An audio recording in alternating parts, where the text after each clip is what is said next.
দেখা যাচ্ছে ফ্যাসিবাদ এবং ফ্যাসিবাদের দোসর এদেশ থেকে পলায়নের পরেও যখন তাদের বিচার হচ্ছে না, তাদেরকে গ্রেপ্তার করা হচ্ছে না, এই না করার কারণেই তারা সচিবালয়ে আগুন দিতে পেরেছে।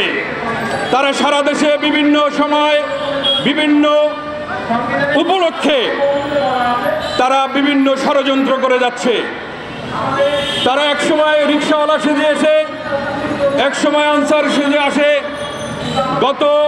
বিগত 5 মাসে এদেশে প্রায় 1500 বেশি নামে বেনামের সংগঠন বিভিন্ন দাবি দাওয়া নিয়ে আসছে। আমি যারা এই দাবি নিয়ে আসে তাদের কাছে প্রশ্ন রাখতে চাই, বিগত 15.5 বছর এদেশে যখন ফ্যাসিবাদ এই জাতির গাড়ে চেপে বসেছিল, তখন আপনাদের এই দাবি দাবা কোথায় ছিল? তারা তো এই দাবি দাবা নিয়ে এই রাজপথে আসতে পারে নাই।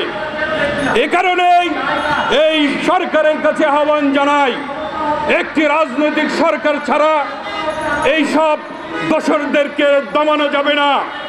আমরা এই প্রত্যাশা রাখব অতি শীঘ্র এই অন্তর্বর্তীকালীন সরকার একটি নির্বাচনী রোডম্যাপ ঘোষণা করবে। পাশাপাশি আওয়ামী ফ্যাসিবাদের দোসর এবং ফ্যাসিবাদদের গ্রেফতার করে যারা বিগত 3টি নির্বাচনে অংশগ্রহণ করে এই জাতির সাথে তামাশা করেছে, সেই তামাশাকারীদেরকে অনতিবিলম্বে গ্রেফতার করে শাস্তির আওতায় আনার আহ্বান জানিয়ে আমি আমার সংক্ষিপ্ত কথা শেষ করলাম। আল্লাহ হাফেজ।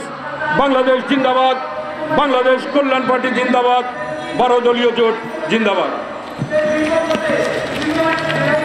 সংগ্রামে সাথে বন্ধুগণ, এখন বক্তব্য রাখবেন বাংলাদেশ লেবার পার্টির সুযোগ্য মহাসচিব, রাজপথের সাহসী সহযোদ্ধা জনাব আমিনুল ইসলাম।